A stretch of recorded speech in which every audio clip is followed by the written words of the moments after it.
বাবাজি ও সোনার মানিকেরা ও জওয়ানেরা যুবকেরা আল্লাহ নবী এবার ওই সমাজে সাহাবাকে বলতে লাগলেন, ও আমার সাহাবীরা, তুমি কান্নাকাটি করবে না, তুমি রোনাজারি করবে না।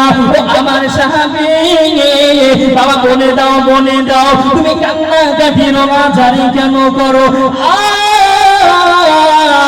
তোমার সন্তানটাকে যে হামাগুড়ি দিয়ে দিয়ে এক জায়গা থেকে অপর জায়গায় চলে যায়, ও আমার সাহাবী, বাবা বলে দাও তুমি কান্নাকাটি আর রোনাজারি কেন করো? তবে তোমার সন্তানটাকে কিসের জন্য খুঁটাতে বেঁধে রেখে দাও। ওই সমাজে সাহাবা ঝরঝর করে কান্নাকাটি করে, রোনাজারি করে। আহারে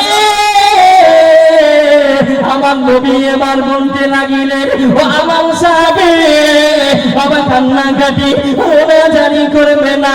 আল্লাহ নবীকে বলতে লাগে, ইয়া রাসূলুল্লাহ, ইয়া হাবিবাল্লাহ, হুজুর আপনি না বলেছিলেন, আপনি যে বলেছিলেন মসজিদে নববীতে, ও আমার সাহাবারা, বাবা তোমরা হারাম মাল ভক্ষণ করবে না, হারাম মাল খাবে না। ইয়া রাসূলুল্লাহ, ইয়া হাবিবাল্লাহ, ওই দিন থেকে আমি সাহাবী আমার সন্তানকে হারাম মাল খেতে দিব না। হুজুর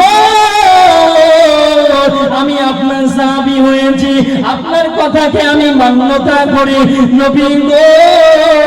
ওই জন্য আমার 6 মাসের সন্তানকে আমি যেন খোঁটাতে বেঁধে রেখে দিই সকাল থেকে সন্ধ্যা পর্যন্ত। জোরে বলুন, আর একটু মহব্বতে বলুন না। ওই সমাজে আল্লাহ নবী আমার ঝরঝর করে কান্নাকাটি করতে লাগে, ঝরঝর করে রোনাজারি করতে লাগে। আল্লাহ নবী এবার জমিনে বসে যায়। আহারে আল্লাহ নবীর কান্নাকাটি দেখে সিদ্দিক আকবর, আবু বকর সিদ্দিক, হুজুর আমার গুটি পায়ে আল্লাহ নবীর কান্নাকাটি দেখে, আল্লাহ নবীর রোনাজারি দেখে ওই সাহাবা আল্লাহ নবীর কাছে পৌঁছে যায়। জোরে বলুন, আর একটু মহব্বতে বলুন না। ওই সমাজে আসার পরে বলতে লাগে, ইয়া রাসূলুল্লাহ, ইয়া হাবিবাল্লাহ, নবী গো আপনি কান্নাকাটি রোনাজারি কিসের জন্য করেন? ওই সমাজে নবী জানিয়ে দিলেন, ও আমার সাহাবী, বাবা আমি রাসূলুল্লাহ জানিয়ে দিলাম, আমি হাবিবুল্লাহ জানিয়ে দিলাম, আমার সাহাবা আমার মুহাব্বতে যেন তিনার সন্তানটাকে হারাম মাল ভক্ষণ করতে দেয় না।